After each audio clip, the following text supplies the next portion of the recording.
এবার ঘুরে এলাম এক নতুন পাহাড়ে। এত কাছে এমন একটা নির্জন পাহাড় ঘুমিয়েছিল, কেন যে তা সকলের চোখ এড়িয়ে গেছে কে জানে। আমি এক পাহাড় পাগল মানুষ, আমার চোখেও ফাঁকি দিয়ে আড়াল হয়েছিল এই পর্বত শ্রেণী। নামটিও ভারী সুন্দর, কঙ্কাবতী। যেমন সবুজ তেমন সুন্দরী। রোজ সকালবেলায় যখন ওর গায়ে সূর্যের আলো পড়ত, গলানো সোনায় ভরে যেত তার অপরূপ তরুণী শরীর, চোখ ফেরানো যেত না। এবার পাহাড় থেকে ঘুরে এসে শুনলাম হৈমন্তী কনসিভ করেছে। তখনই আমি হৈমন্তীকে বলে দিয়েছি, মেয়ে হলে নাম রাখবো কঙ্কাবতী, আর ডাক নাম হবে কাকন। কে আসবে আমার কাছে? সত্যি কি কঙ্কাবতী আসবে? আমি কিন্তু তোর আসার অপেক্ষায় থাকবো কঙ্কাবতী। আসবি তো তুই আমার কাছে মা? আমি তো এলাম বাবা।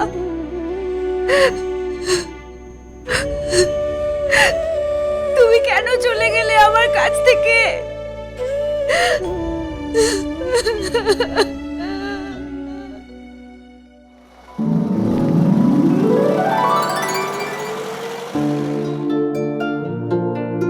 আচ্ছা, প্রিন্সিপাল স্যার তখন কেন বললেন নতুন পাহাড়ে গিয়ে নতুন কোনো মোড় নেবে আমার জীবন?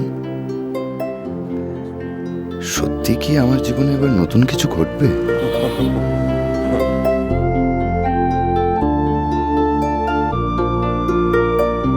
কি ঘটবে?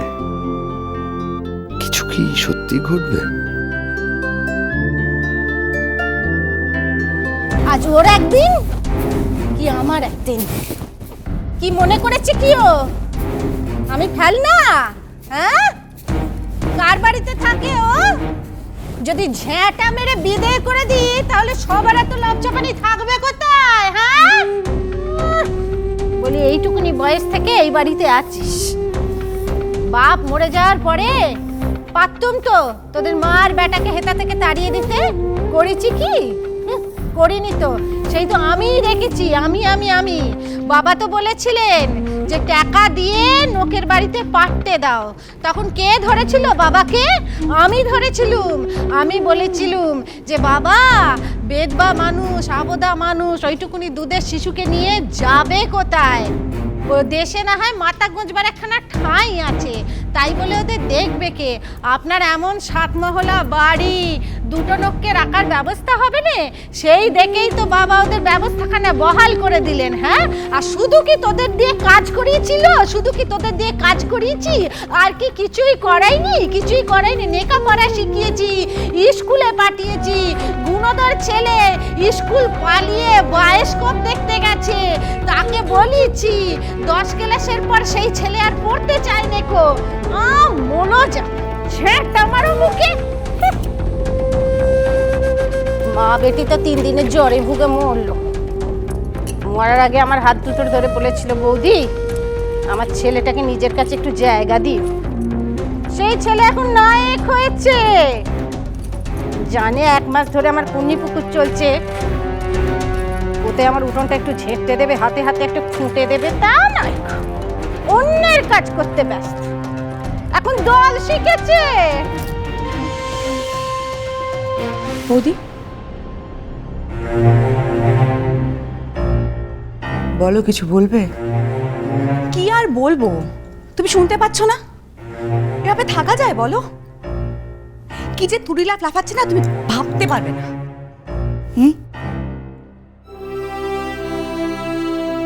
আচ্ছা বৌদি, চিরটা কাল কি আমাদের এটা সহ্য করে যেতে হবে? তোমার দাদার সঙ্গে কথা বলো, আমাকে বলছো কেন?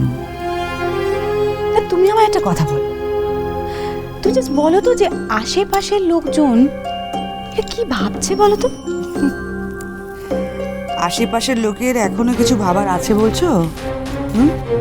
জানি না বাবা, তোমাদের যে এত ধৈর্য শক্তি কোত্থেকে আসে কে জানে।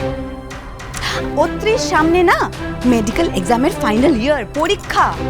ছেলেটা একটু পড়তে বসবে তার জন্য গাক গাক করে চিন্তা করে বাড়িঘর মাথায় তুলছে। দিদিভাই দিদিভাই দিদিভাই প্লিজ কিছু একটা করো, এভাবে তো আর পারা যাচ্ছে না। দাদা ভাই আজ বগনকে নিয়ে বেরিয়েছেন বলে একেবারে ধুমধুমার কাণ্ড চলছে। আরে বাবা, দাদা ভাই আজকে বাড়িতে গেস্ট আসবে দিদিভাই, সেই জন্যই তো বগনকে নিয়ে বাজারে গেছেন দাদা ভাই। আচ্ছা তুমি আমাকে একটা কথা বলো তো দিদিভাই, বগন কি ওনার প্রাইভেট প্রপার্টি নাকি নাকি বগনকে আর কেউ কোনো কাজে ব্যবহার করতে পারবে না? যারা তোকে দিয়ে কাজ করাচ্ছে মাস গেলে দুটো কাঁচা টাকা হাতে দিচ্ছে বলেই সব ভুলে গেলি, হ্যাঁ? আর এই সময়ে কলকাতা শহরে বিনি পয়সায় থাকা খাওয়ার বন্দোবস্ত সেটা কিছু নয় কো। তাইলে থাক থাক, তুই তোর কাঁচা টাকা নিয়ে আমার বাড়ি থেকে বিদায় হ। হ্যাঁ, আমার না সব থেকে বেশি টেনশন হচ্ছে এটা ভেবে, বড়দা আমায় বলেছিল তার ক্লায়েন্ট বন্ধুকে নিয়ে ডিরেক্টলি এয়ারপোর্ট থেকে বাড়িতে আসবে। এখন ধরো সেই গেস্ট ভদ্রলোক এলো আর তার সামনে যদি এই সিন ক্রিয়েটটা হয়, বড়দার প্রেস্টিজ বলে আর কিছুই থাকবে না। তোমার দাদারই বা কি দরকার বাড়িতে গেস্ট নিয়ে আসার? আমাদের অফিসে নিয়ে আসতে পারতো। এটা তুমি কি বলছো বৌদি? ওই একটা মানুষের জন্য বাড়িতে কোনো গেস্ট আসতে পারবে না আমাদের? বাবা কবে মুহূর্তে দুর্বলতায় বাড়িটা ওর নামে লিখে দিয়েছে, তাহলে কি আমরা সবাই ফালতু? এই উইল হিসেবে বাড়িটা আমাদের ভোগ করার কোনো অধিকার নেই? ঠিকই তো, সেটাই যদি থাকে দিদি ভাই, তাহলে আমাদেরও আত্মীয় স্বজন বন্ধু বান্ধবের বাড়িতে আসার অধিকার আছে। আমি তো বলবো ভুলটা বাবার। বাবা ওনার নামে এই বাড়ি জমি টাকা পয়সা সবকিছু লিখে দিয়েছেন, তাই আজ ওনার এত দাপট। কি আর করা যাবে, এখন যখন কিছু বদলানো যাবেই না, তখন চিৎকার চেঁচামেচি করে তো কোনো লাভ নেই। তাই বলে শোনো সাহানা, আমি একটা খুব ইম্পর্টেন্ট বিষয় করছি, সামনেই আমার একটা কেসের হিয়ারিং আছে।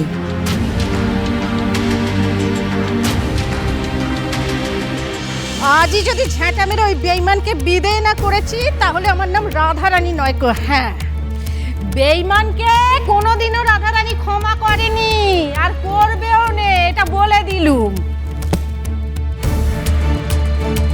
শোনো সাহানা, কোয়েল, এই বাড়িতে থেকে যদি তোমরা এগুলো ইগনোর করতে না পারো তাহলে কিন্তু।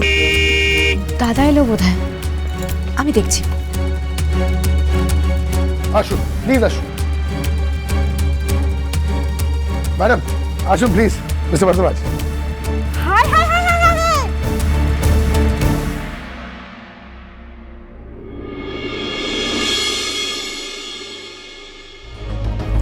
উনি কে? কেউ না। আমাকে বলে আমি নাকি কেউ না? কে তোমাকে কেউ না বলেছে? কে বলেছে বলো?